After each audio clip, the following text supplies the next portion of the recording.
Welcome, everyone, to the Brothers Take podcast. I'm Chris, and I am joined today by my brothers, Adam. Hello.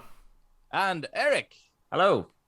We are back in the room this week to talk about the Batman. Yes! Yes! I can finally talk about it. I'm dying to talk about this. This is going to be a spoiler-filled discussion, just so people know, just from the get-go. A lot of people probably haven't seen this yet. So once the intro plays, after that, that's your final spoiler warning. And from then on, because we're going to be talking about our feelings about the movie, whether we like it or dislike it, what we like or dislike about it. And to kind of back up our thoughts on it, we will be jumping into spoilers about the movie. We also made a New Year's resolution at the start of the year to keep all of our episodes going forward around the hour mark. Mm-hmm. This is where the challenge will come in, I think. This one, I think, will be challenging, but we're going to try and keep to it because it'll keep us on track as well. So that's the plan. We're talking full spoilers for The Batman, Matt Reeves' The Batman. We hope people have seen it. And we'd love you guys to jump in and get involved in the discussion as well. So if you're watching this on YouTube, please do jump down into the comments at any point to share your thoughts on the Batman or even what you think of some of the stuff that we bring up. And please do us a huge favor if you enjoyed us. Give us a thumbs up, hit subscribe, click the notification bell for future content. If you're listening to audio platforms, and you can also touch base with us on social media, Facebook, Instagram, and Twitter at The Brothers Take to give your take on The Batman. But without further ado, let's talk vengeance.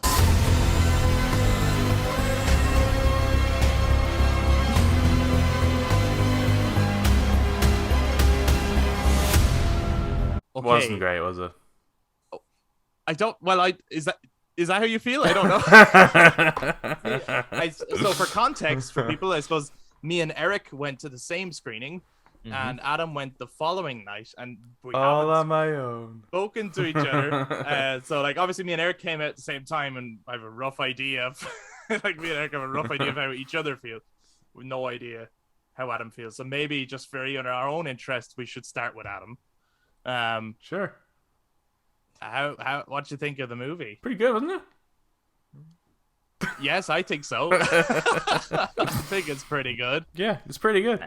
End of episode, right? We kept it under at the hour mark. Yeah, we all thought it was pretty good. Thanks for coming, guys, and see that. So I suppose then the question is, why is it pretty good? For each of us, and we can go into more details on that. Why was it your favorite pretty good film?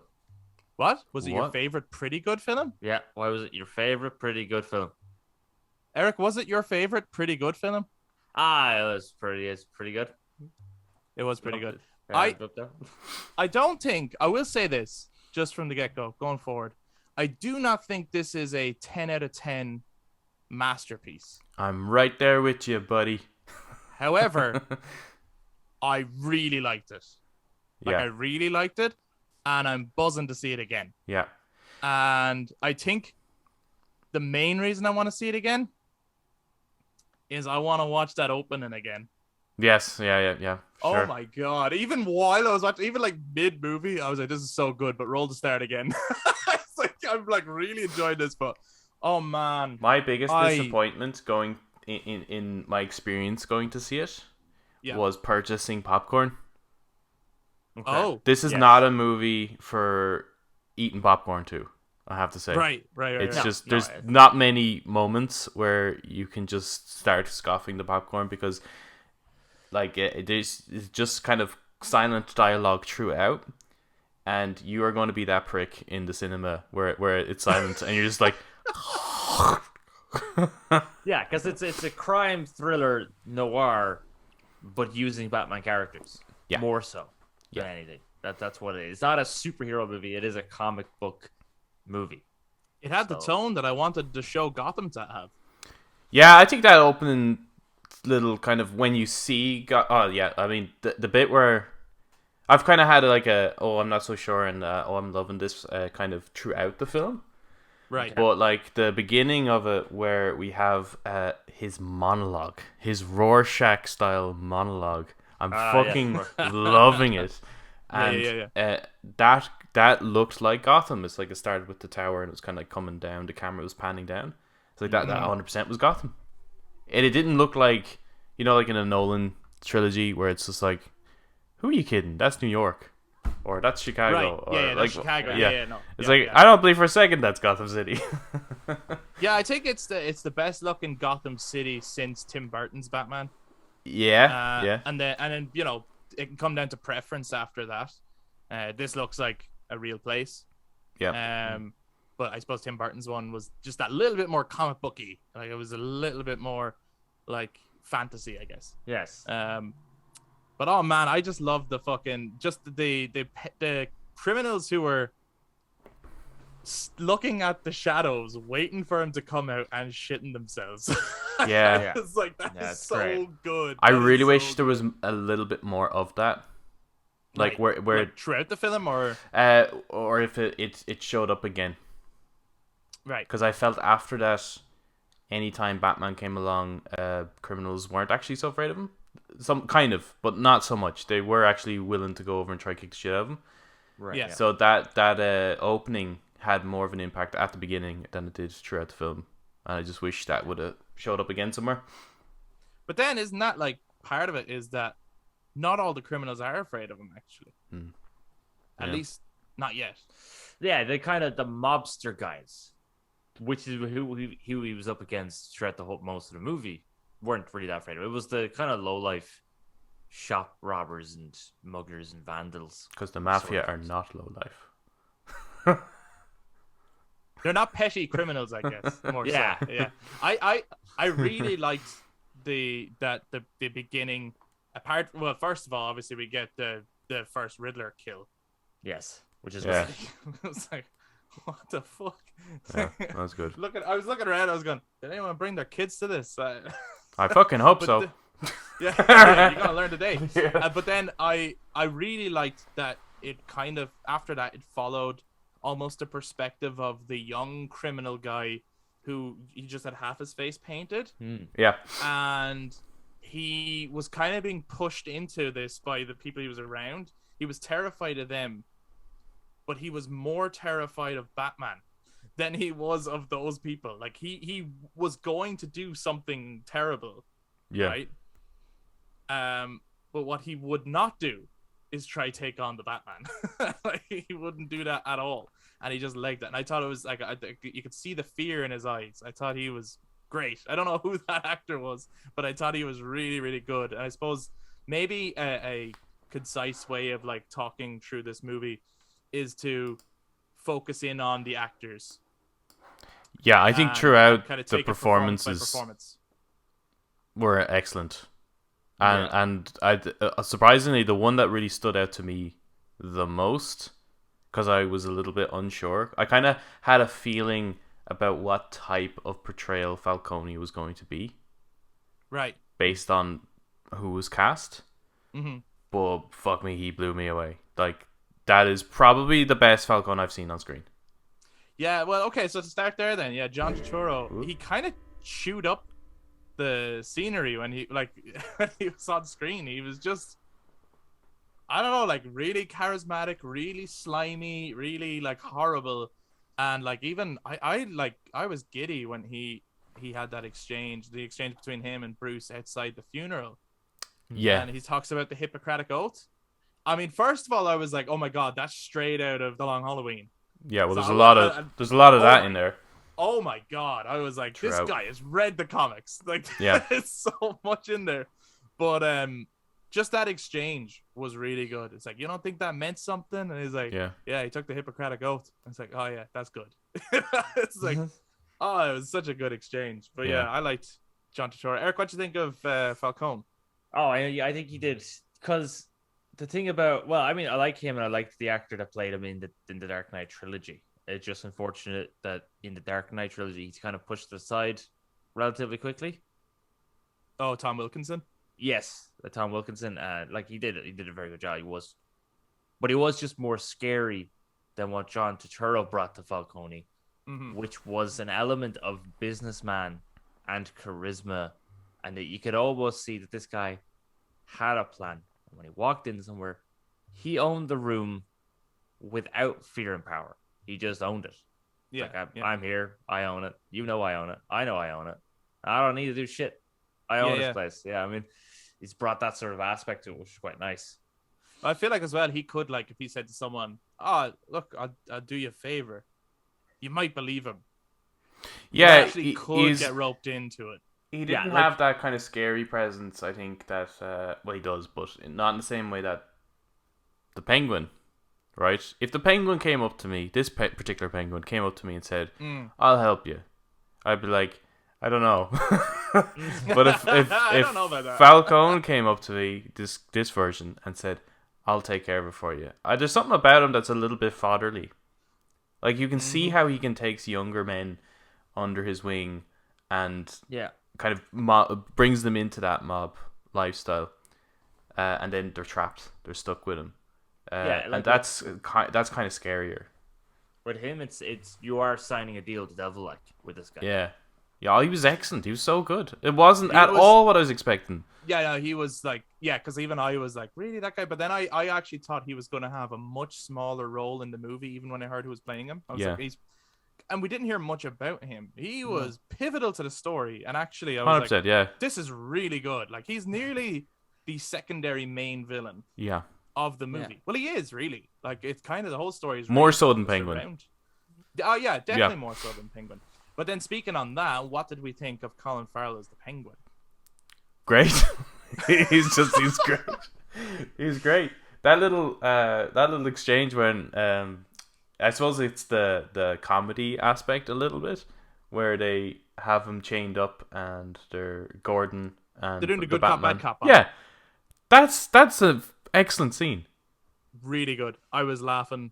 Yeah, I really enjoyed it. Yeah. Even when he was like, "Oh, come on," you're like, "Oh, this is so good." It's so, like, typical, like, gangster. Like, it's great. Oddly enough, it's just it's unless you tell me he's the Penguin, there's not much to him that kind of is straight up the Penguin. But I love this version of him. I think it's probably the second best portrayal of the Penguin. Right. Yeah. Do you know, in saying that, it's funny because, like, the Penguin as a character is he has a long history in terms of Batman, right? Yeah. Mm-hmm. But he's always one that is, like, less interesting to me. I'm not that into the Penguin as a character because I always think you're kind of limited in what you can do with him.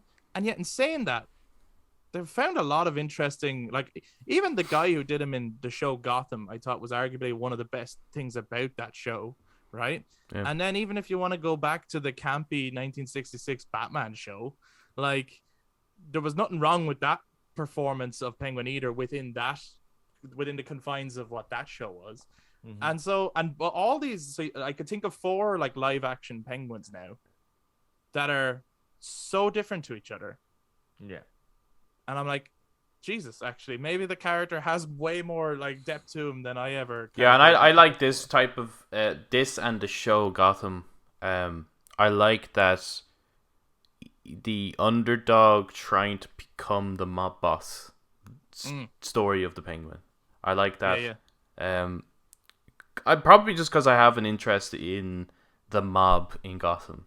There's just I think it's a kind of a thing that kind of is always pushed aside because the supervillains are, more fun to explore, I guess. But that gives you an opportunity to explore the mob when you use the Penguin. And I think people aren't so precious about the Penguin in terms of, if you do something different with him, they're not going to be so angry. It's kind of interesting. They're not so precious about the Batman kind of universe in general. Do you know? Well, I don't know. I think there's a few characters that have changed over time in terms of their portrayal, and people tend to go with it. I don't know. There's one in particular that I think it's you either have to really fucking nail it or don't do it at all. Are they in this movie? Possibly, yes. Oh, interesting. Okay, we'll see when we get there then. I'm gonna say yes because I think it's been confirmed. So yes, they're in the movie. Oh, sorry. Yeah, the Joker. Yeah. Yeah, we'll get there. Yeah. Yeah. That's You what know, I mean. Like, not I a think great- I think that's not a great scene.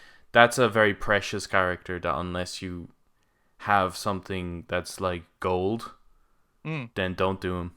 Essentially, it's the general consensus. It has to be high quality, right? But I just mean even like in terms of if you give them a totally different backstory, people don't mind. They're not that precious. Oh no, in terms no, of the no, character. yeah. Like obviously, yes, everyone wants to see the characters portrayed well, but I just mean in terms of like, did you nail the canon of the comic? And it's like, it seems to be fine around the Batman villains and things. Like they're often like even, you know, in the Dark Knight Rises, like Bane. There's aspects of him that are comic book accurate, but he's not necessarily like he doesn't have the venom at all. Yeah, and everyone's okay with it. It was fine. It was a great performance. Like, you know, it's like there's not many other comic book properties that you can get away with being that kind of liberal with the characters.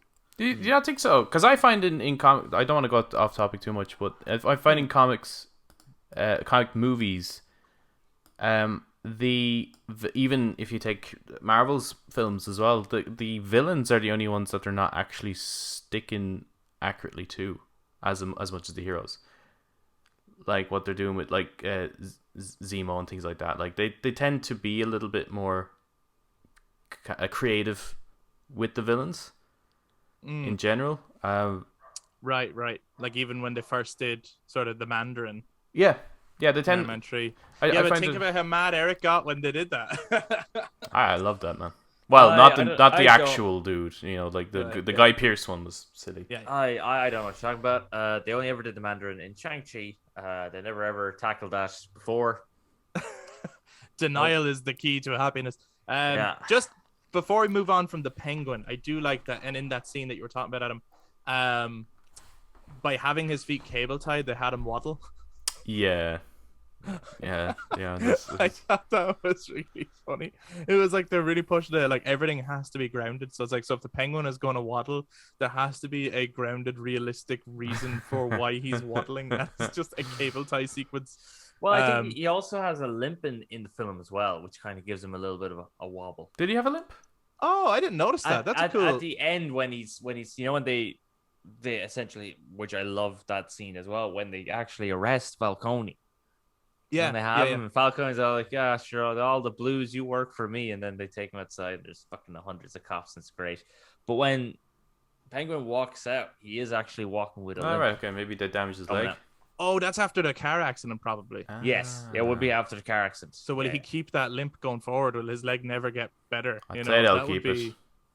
That would be nice. Yeah. And I have to say, when they first announced this cast, like, and I'm talking 2-3 years ago.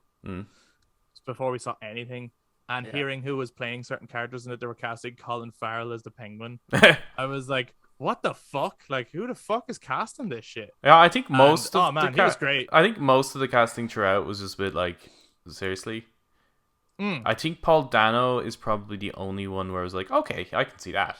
Oh yeah. Everyone agreed with Paul Dano was the Riddler. Everyone was like, yeah. 100%. Oh, I mean, he did. Well, then speaking of him, we might as well talk Riddler next. Eric, why did he do a great job? It's his little kind of mannerisms in his performance, more so than when he has the mask gone. When you actually finally get to see him and everything, and just the little things he's doing, and just you can really see how much he lost. I think I was explaining to you, Chris, while we were walking out. One thing I love is when they actually do arrest him and they pin him down to the coffee table, and they actually shatter his glasses, and you could see the fury in his eyes staring at the crack because like, you just broke my glasses, you absolute assholes. Like, as you can just see the fury, because he seems like someone that'd be very delicate about that sort of idea of his appearance, and so this is extremely disrespectful to him. He's so smart and he's taken in the mob and stuff. And then when he sees Batman, his eyes just change to wonderment. Like, so to go from rage to wonderment, and then the big smile comes to the face. So I just thought that alone was like, wow, that's some amazing acting. I really liked that scene in particular, the scene in Arkham Asylum. I thought that it was interesting because like all throughout I was like, oh, this is a very different take on the Riddler. Like obviously what you expect is still there, right? In terms of like the riddles and stuff. But in terms of the voice and that kind of stuff, it was like, oh, that's very different. And Riddler typically doesn't wear like a mask, and so that stuff's cool and it's different and it's a new take. And then when he was speaking in the prison, I suddenly was like, I could see the kind of Jim Carreyisms or the Wally Wimbert kind of versions of the character. It's like there actually is like, I don't know, you know, that Riddler voice that everyone just agrees is the Riddler's voice was like, was kind of present in Paul Dano in that moment, and I was like, oh, this is really, really good. Not that I wasn't also enjoying the other version, but it's just that it became kind of definitive in that moment, I thought. Yeah, almost as though, like, I mean, this is like an origin story for the villains, but it's like unmasking the Riddler reveals the Riddler. It's like the mask itself isn't actually the Riddler at that point.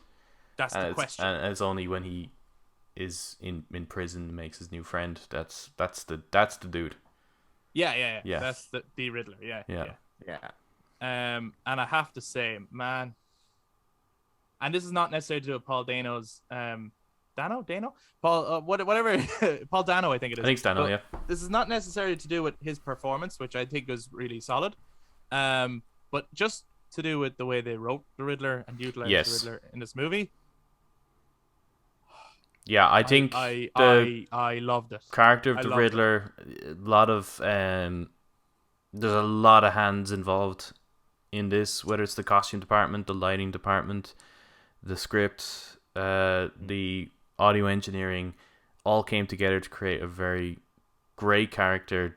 One that's, you know, like, because I think the last Batman villain that I really enjoyed, I suppose, on screen would have been Bane. Has the similar all hands on deck to kind of get this character working, and especially the lighting. Really again, going back to the start, the lighting for the start was great, but it does. I laughed. I laughed. I'm not too sure kids should see this, just because that is incredibly scary. Yeah, the bit where it's like the light goes and you see him. In the shadows, and I laughed out. You laughed out loud? I did. What's wrong with you? I did. I got the general feeling that everyone that was in my screening really hated this movie. I genuinely feel that way, just because when it finished, because everyone in our screening, I got the general feeling loved it.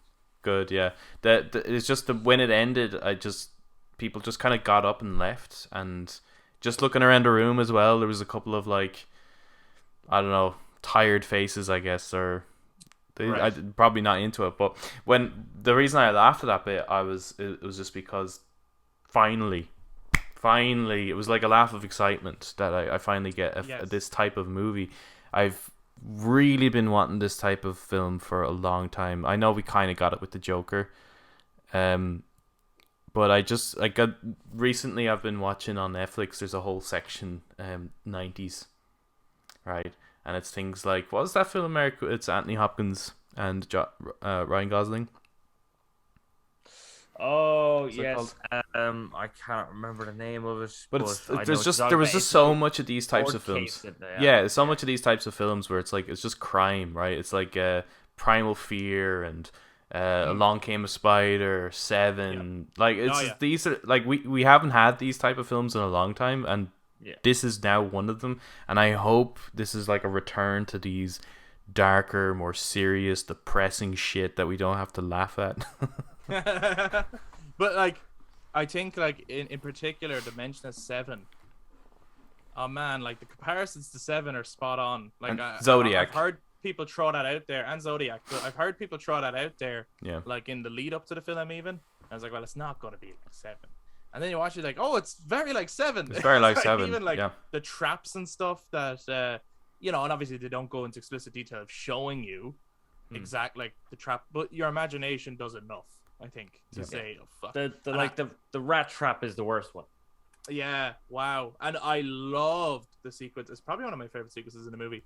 I love the sequence with the DA with the bomber in his neck, with the phone in the hand. Yes, that's excellent. He's got 2 minutes to answer 3 riddles before the bomb goes off. And just that whole exchange and the tension building in that scene, I thought was like, this is just perfect. This is amazing. I love this. This is the Riddler I've wanted for a long time. This is the Riddler that I wanted ever since I saw The Dark Knight. Yeah. Where I was like, man, I'd love to see what they do with a modern Riddler after seeing what they did with the Joker. And like, you know, we never got one. And so just even when the Riddler was announced for this movie, I was excited because I love the Riddler. And I think this was a really great take on the character. And it makes sense. And also brought out that detective side of Batman. And I just loved all of the detective shit in this movie. I loved it. But I suppose on the kind of villain side then, the last villain really to talk about, apart from some of the, you know, other kind of supporting characters and stuff, would be Catwoman. Not really a villain, but I suppose that helps us start going over to the good side as well. The sort of anti-hero character of it. Yeah. Yes. So what do we think of Zoe Kravitz as Selena Kyle?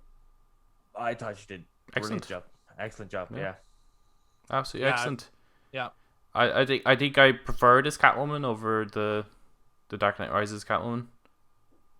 I did as well. Yeah. But I felt that they found a more natural way to fit her into the story.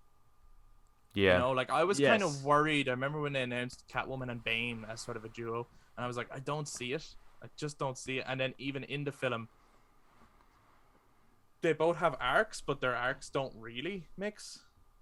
Yeah. All that much. Like, but whereas this one is just that Selena Kyle is kind of caught up in this scummy, horrible world, and of course they use I love the. They used from The Long Halloween that Falcone is her father. I was like, that is amazing. Yeah. That is perfect way of keeping these characters in this movie. And even like the moment she looked in the mirror and said, I don't have a relationship with him.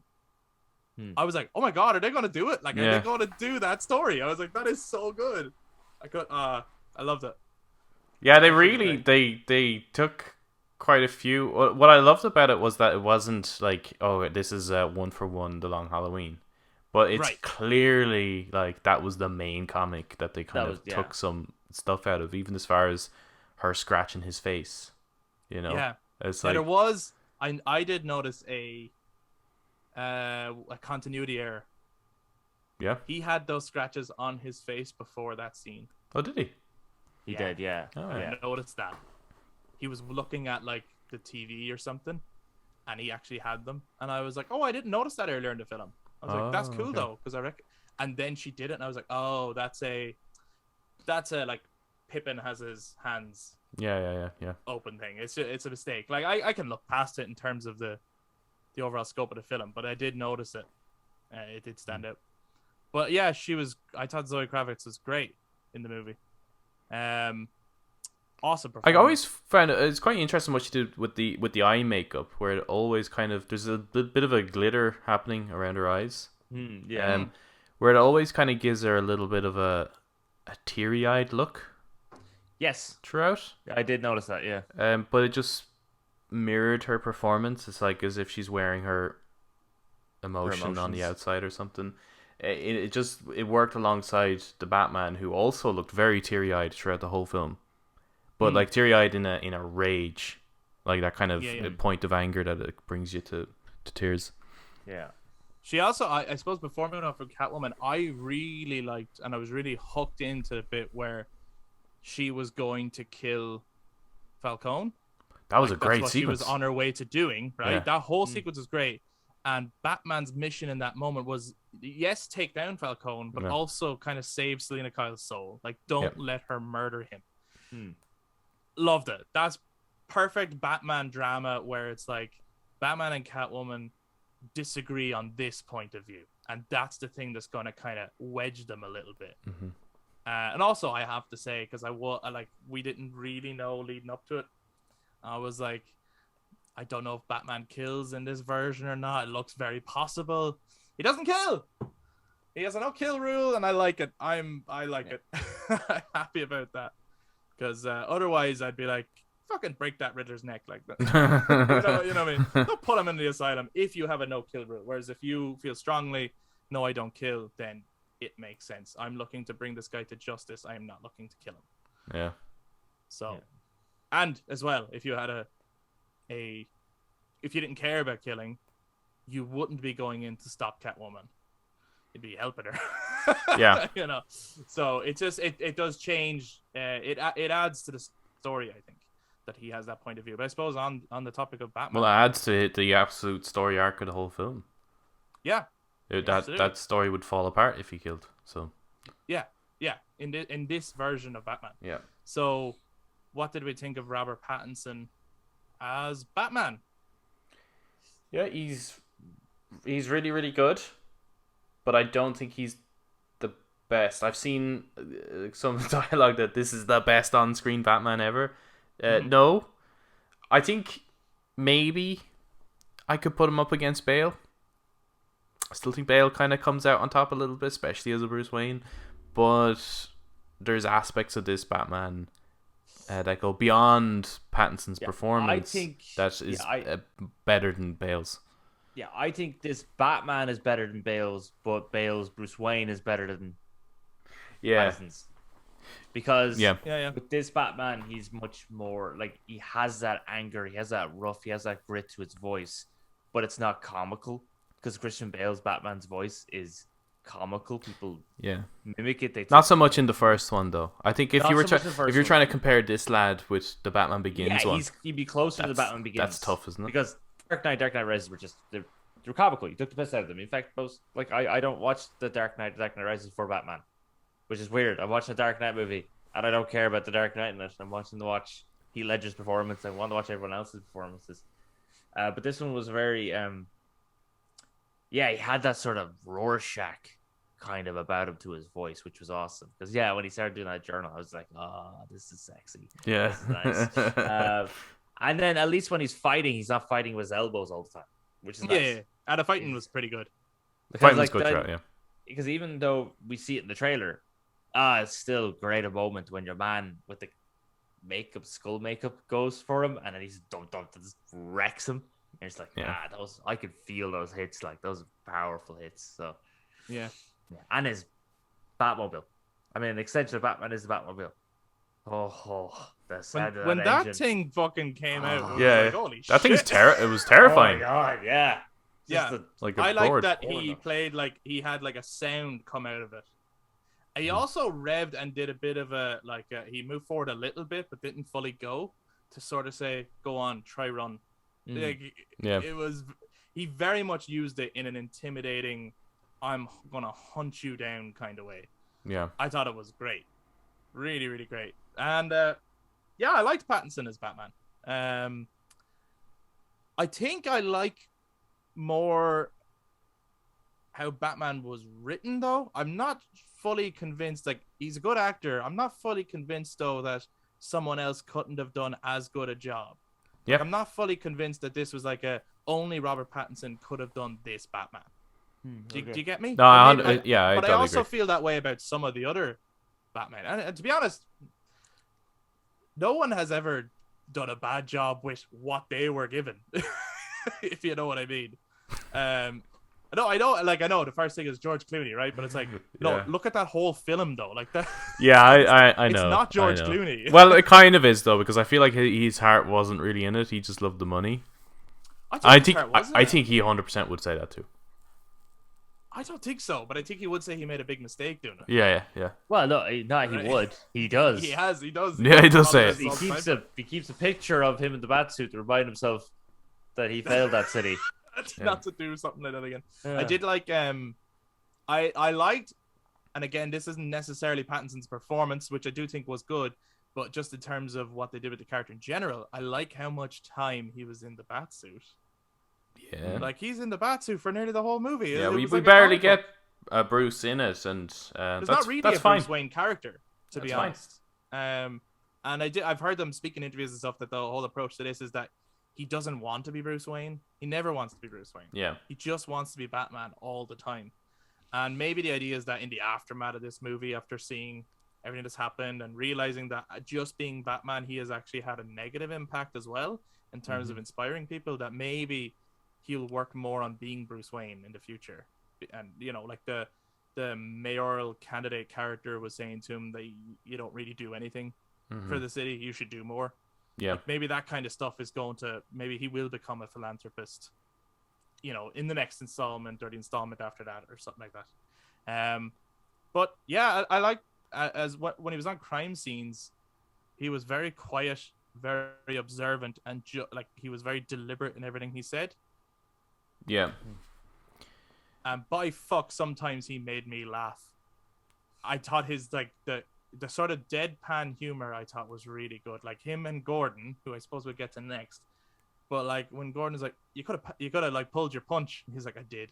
Yeah. You know, stuff like that. Or even when he said the cat was like, you've got a lot of cats. It made me laugh. It's just the way he said it with like, you know, Tom Drive. Yeah, Tom Drive. That was really good. But yeah, Jeffrey Wright is Gordon. Amazing. He's really good. I think, look, honestly, everyone's fucking great in this movie. Yeah. There's not a single shit actor except for maybe but we don't really know. I'm not sure about the Joker just yet. Yeah, I know. Because we just haven't seen him, really. Yeah. That was a bad scene, though. It was a bad scene. But everyone else in it, amazing. And this is a great Gordon. Yeah. Because, there's two moments in this movie that are very just kind of feel tacked on, sort of maybe the studio kind of came around and went, here, Matt, we know we gave you a lot of freedom, but we want this sort of stuff. That just didn't think worked. But yeah, like, Gordon was great. Gordon was great. The dynamic of them, even when they got to the police station. And Gordon is trying to keep all the police officers from killing Batman, but at the same time trying to stop Batman from killing all the like he's just caught in the middle, like caught in the wedge, like that whole sequence in the police station was great. Fantastic. Yeah, it was good. Fantastic. Now, one thing that does ruin the end of that sequence for me, not ruin it, but I'm not with it. I don't like it. The wingsuit. Oh, I really enjoyed that. Yeah, that's interesting because people suit. are on different. Because honestly, I would have been okay with like, just going with it. Like, I don't care if it's possible. Just seeing him come off and the wings go out like a fucking glider, Arkham style, and he flies. That I just think that would have been just a lovely crescendo to that scene. But the wingsuit and then the camera that kind of looked like it was attached to his head as he was going, I was like, this is cheesy. All right, I love that he bopped his head. Yeah, he gets injured. You get fucked up. That's why I liked the that's why I like the wingsuit. Is that this is a year 2 Batman. He's figuring out his equipment. It's likely now he hasn't got much control over that. That's not a good one, because he crashed. He fucked up. He could develop then the 2.0, which will be the full wing thing. That's why I liked it as well, because it was just shown, because that is grounded in believability. That's like if you're going to be gliding off buildings, you would use that sort of flying squirrel suit, and then but in an urban area, that doesn't work when you got bridges coming halfway and everything like that and stuff. So you probably will go for something now that's much more. And I think the use of gadgets throughout this movie I really enjoyed. Man, I love the contact lenses that he can watch back and relook at great a idea. scene afterwards. Yeah. So good. And even when he gave them to Selena and was talking in her ear in the club, I was like, I love this. It was very Bond a bit, wasn't it? Like a Bond moment. Yeah. Talking on the headset. Yeah, and I loved that he was so determined to get to the end of it that he was willing to put her in danger a little bit. Almost like he's a bit reckless, this Batman. Yes. Yeah. Yeah. We don't get an awful lot of Alfred in the movie. No, I think I was a little bit disappointed by that. I think because he again was excellent in the little scenes that we got of him.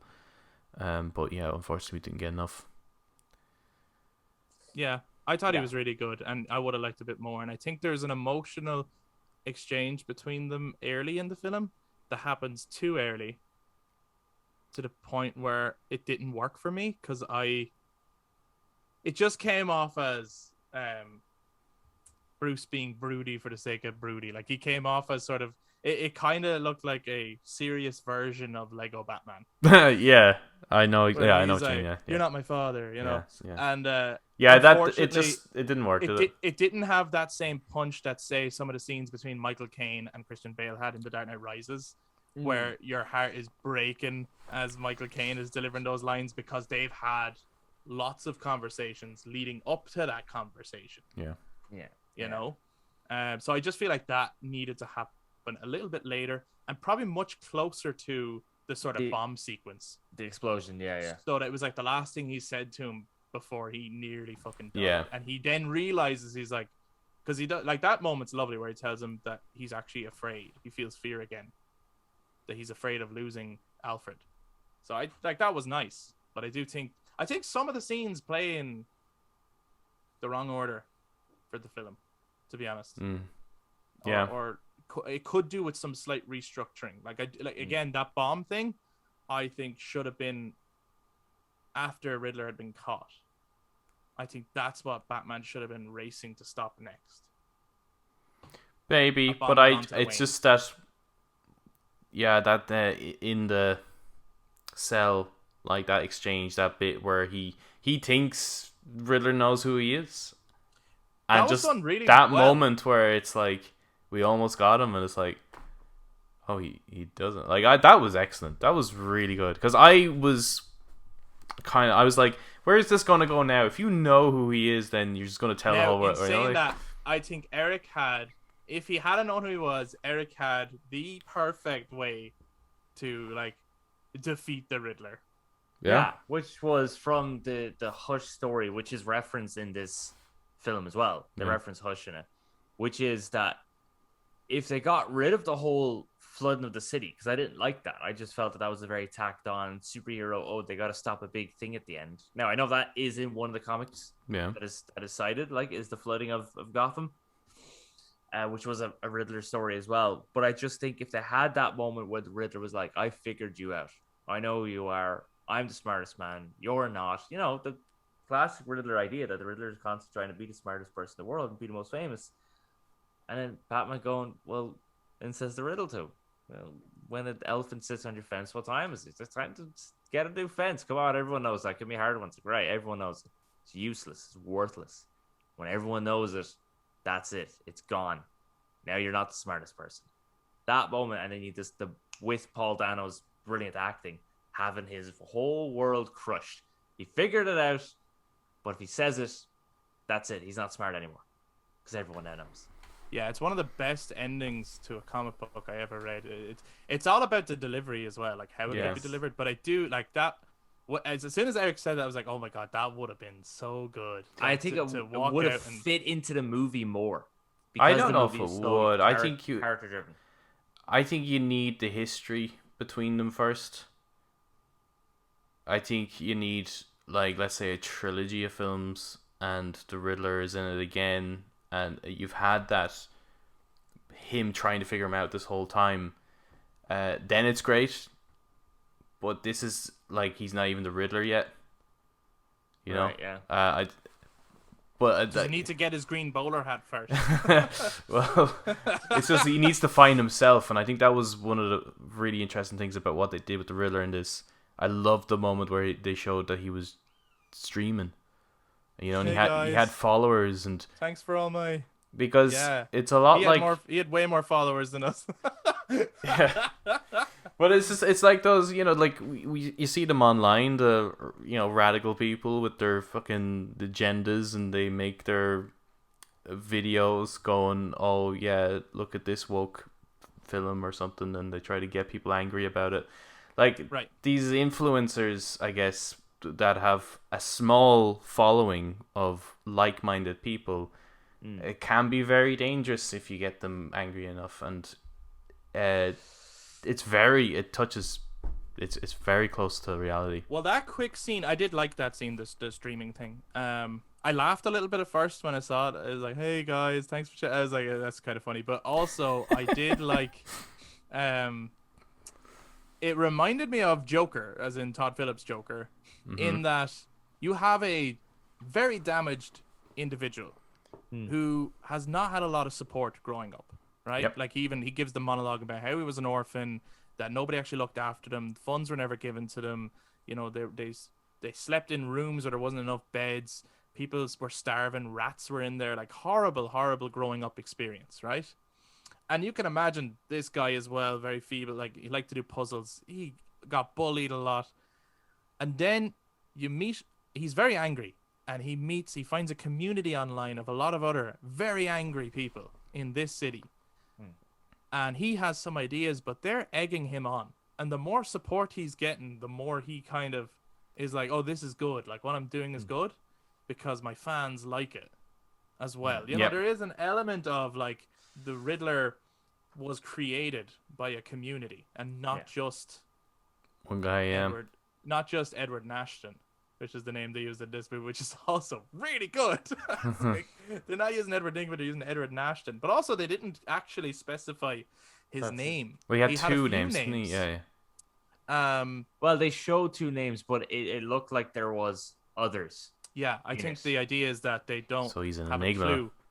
He is an enigma. Yeah, they have no idea what his actual name is. And I was like, at one point, I actually thought they were, because they did mention the kind of Hush storyline. And they mentioned Richard Elliot, which I believe is the father of Thomas Elliot. And I actually thought, it's like, oh, are they meshing it in such a way that the Riddler is Thomas Elliot? Is he Hush? Is he Hush and the Riddler? Because, like, the Riddler was behind the whole Hush thing anyway. So I thought maybe they were going in that direction at one point, and that's why there was something like Sins of the Father and all this kind of stuff. They didn't actually go there, but that doesn't mean that might not. Oh, you could see them going down that direction.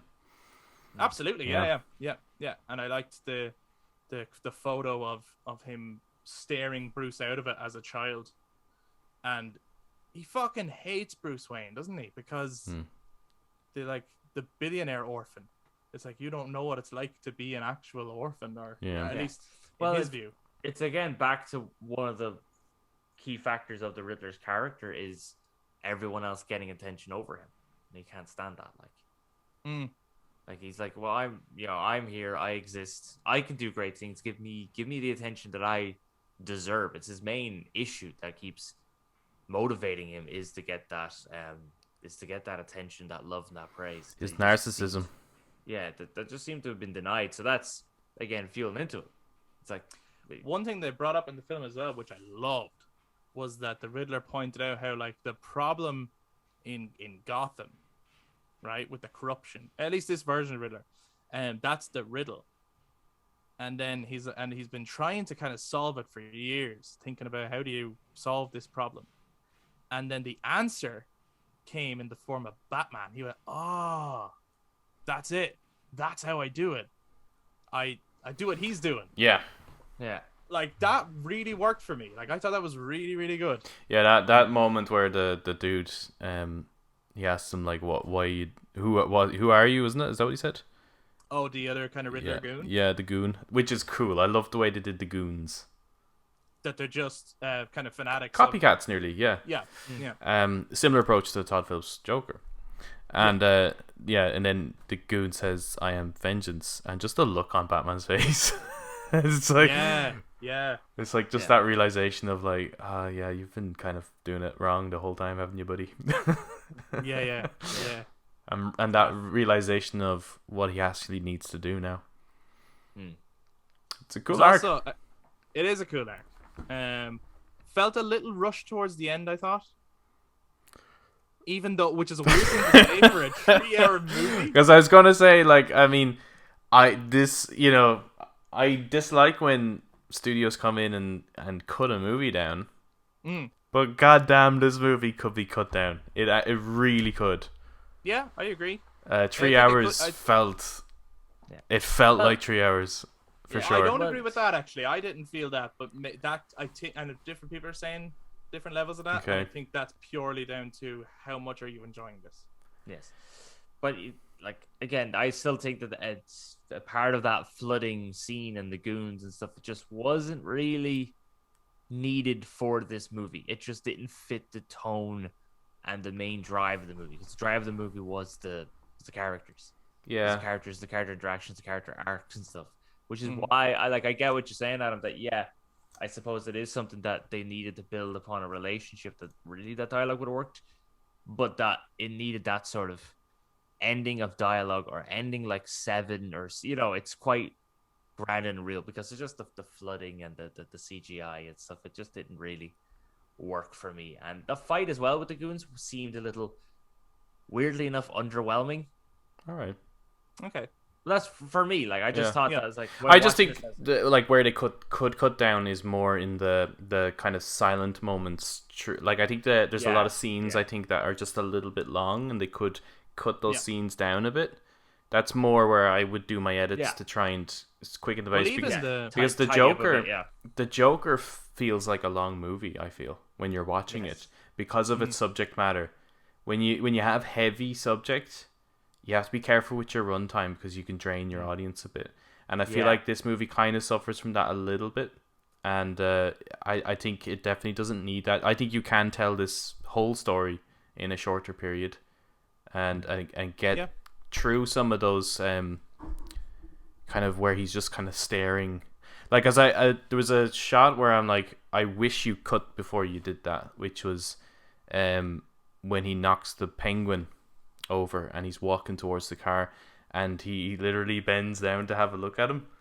Yeah, I really didn't like that. They could have cut with him just walking towards the car. It's menacing. And then it's like next scene is he's pushing him up to the thing. But it is little things like that, because there's a couple of scenes of that where it's like if you just cut it there, like that'll all add up and it will. Oh, absolutely, and that's what I mean. Yeah. That's what I mean. There's like so it's not like getting rid of the story at all. No story, no scenes, nothing like that. It's more just like let's just cut that just there. Because I even felt the way like personally about the car chase, which I thought was a great sequence.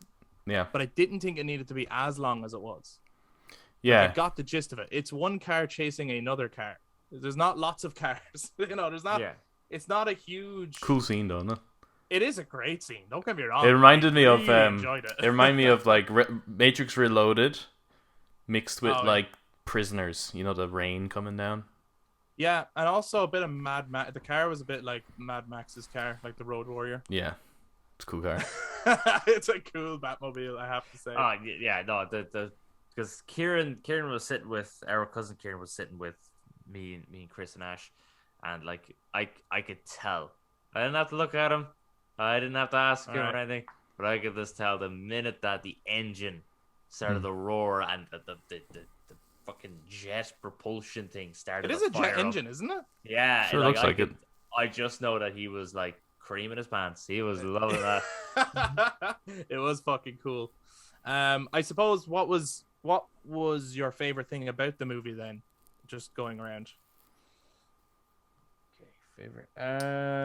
I mean, so many great moments. The first thing that kind of popped in my head actually when you said that was the hallway sequence, because it looked great in the trailer, and then within context of the movie, it was also awesome. Do you mean when it's all just lit by the guns? When he's cut the powers to pitch black, he's using the fear tactic of, like, you know, the person goes and takes it down, and that's just the fact that your man is using a phone. He's using the light on the phone. It's not very often you see in movies someone going, "Oh yeah, I've lived in the digital age. There's a light on my phone. I'm going to use it."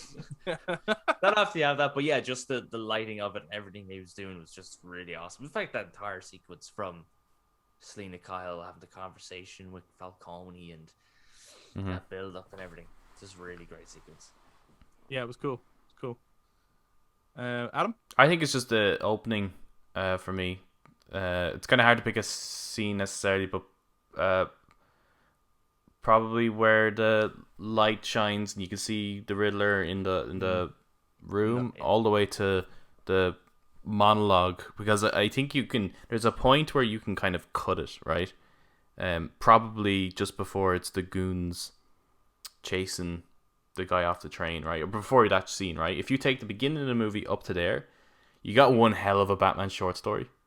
Oh man, like so just good. All in that's like an amazing short film, and it just had me excited for the rest of the movie after seeing that. So I think the opening is probably the second best opening in cinema, I think. Well, I wasn't going to pick a scene in particular. Like, my favorite thing about the movie was honestly the detective story. I got really sucked in.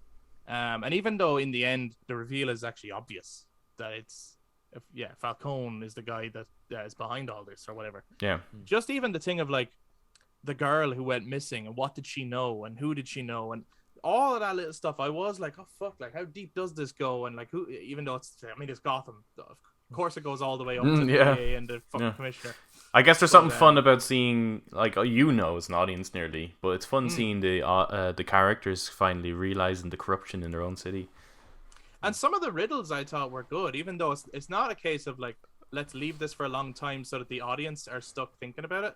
But like even the one where it's like, what does a liar do when he's dead or something? Like, he lies still. Yeah, that's good. I was like, that's really good. I love how I don't know, like, is it? I don't know if it's actually a thing or is it just me picking it up. But Gordon seems to read out the riddles to Batman, and then he goes and hands it to Batman and says a line, and he ends up rhyming with the riddle. Right, and he does it a couple of times. I think that's just down to the kind of the script writing of it. But it's kind of nice. fun. It's funny. It's funny, but I actually liked it, the kind of poeticness. Oh, I loved it. I thought it was almost nice. there's a little bit of a humor to it, I think, but it worked. Well, I liked it. Was it the first card was an owl? I was like, who? Yeah. It's like, that's good. I like that. I liked these aren't messages and stuff. They're so good. These aren't the Jim Carrey riddles or like, riddles in the dark kind of riddles. These are fucking sick and twisted. Like, they're not necessarily a riddle that's well known. It's, you have to kind of think outside the box, and Batman's the kind of guy that can come up with those answers because he's a bit sick and twisted himself. Yeah, well, I mean, like, these riddles are it's almost like, with Jim Carrey's Riddler, let's say, or even the Riddler from Adam West's time. They were kind of just saying riddles because they just enjoy it. Like, it's kind of like the Joker laughing. Yeah. But these were riddles that almost felt like Paul Dano's character invented them specifically for that situation. Could you imagine if that was actually a psychotic trait? Where you just compulsively, almost like a tick, you just say a riddle. Yeah. Someone needs to make that, like Todd Phillips style movie. Yeah. Where like someone's playing the Riddler, and for 2 hours we have to watch a man who compulsively tells riddles the whole way through. I was a little disappointed that there's no connection between those two films. That's funny that you say that, because Ash was actually saying what would have made the film for her, because she also, I think maybe a lot of people agree, she also did not like the scene with the Joker. No. Right. And the very cheesy laugh. And she was like, oh, imagine if that had been Joaquin Phoenix in that cell. Yeah. Kieran said the same. He's like, you would have liked if that was Joaquin Phoenix. Like, it's like, okay, not everything has to be connected, but at the same time, those two are so similar. Yeah, I wouldn't mind seeing Joaquin Phoenix's Joker going up against Robert Pattinson's Batman. Like, it doesn't even have to be like I mean, that could be just because the Joker seems to have inspired a generation. Yeah, it could be just it could just be a tug, but it's just that the actual the tonally they're connected, and they're both exploring the idea that the Waynes could possibly have been a little bit dirty. Yeah, and it just seems a bit odd. It's like, well, why not have them connected then? I'm surprised they brought in that Martha was an Arkham. Loved it. As well, I was like, this is some interesting shit. Like, this could go down another road in the sequel. Yeah. Where we talk about the Arkham family through Bruce's mother, where he has more of a connection to Arkham Asylum and its lineage than just, all my villains are locked up here. It could be, I don't know, like, if given that this one drew very closely from like The Long Halloween and Year One and Hush and these comics. Like, imagine if the next one drew a lot from Arkham Asylum, the comic.